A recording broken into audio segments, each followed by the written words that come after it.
যুগ যুগ পর্যন্ত তাদের জীবনকে বিপন্ন করল জেলের মধ্যে। আমাদের দাবি ছিল জুলাই 5ই আগস্টের অভ্যুত্থান আমাদের দেশে প্রয়োজনীয় দেশকে সুন্দর করার জন্য সংস্কার হবে। এই খুনিদের গুমিদের টাকা পান দৃশ্যমান বিচার হবে। এরপরে লেভেল প্লেইং ফিল্ড নির্বাচনের পরিবেশ তৈরি হবে। কিন্তু আমরা দেখে হতবাক, আজকে সংস্কারের ব্যাপারে বাধা, আজকে দৃশ্যমান বিচারের ব্যাপারে বাধা, আজকে নির্বাচনের যে জায়গা ছিল, আজকে যখন তারা দেখেছে আজকে বাংলাদেশের জনগণ ফ্যাসিস্টদের পক্ষে এবং চালের চাঁদাবাজদের পক্ষে নয়, ওদের বিরুদ্ধে অবস্থান করেছে।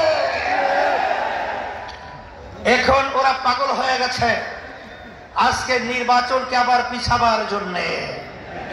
কিন্তু আমরা পরিষ্কার বলবো, রাশি যখন বামে ঘোরে তখন যত পরিকল্পনা সব বামেই যায়। আপনারা যত শয়তানি পরিকল্পনা করবেন ততই বাংলাদেশের জনগণ থেকে আপনারা বিচ্ছিন্ন হবেন, কোনো সন্দেহ নাই।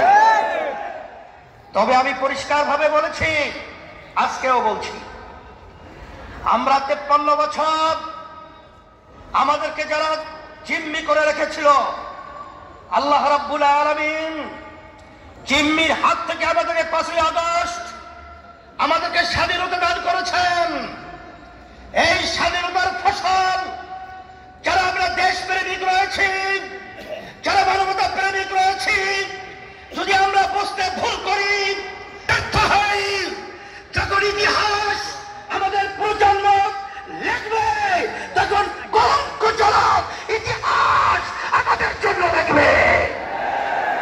এই জন্য আমি সকল গুজরাট আহ্বান জানাবো, আসেন আমরা যারা দেশ প্রেমিক রয়েছি, ক্ষমতা প্রেমিকদেরকে, চাঁদাবাজদেরকে, আমাদের দেশের টাকা যারা বিদেশে প্রচার করে ওদেরকে আমরা না বলার মাধ্যমে আমরা বাংলার জমি থেকে চিরতরে উৎখাত করে মাথা উঁচু করে দাবার পরিবেশ তৈরি করতে হবে।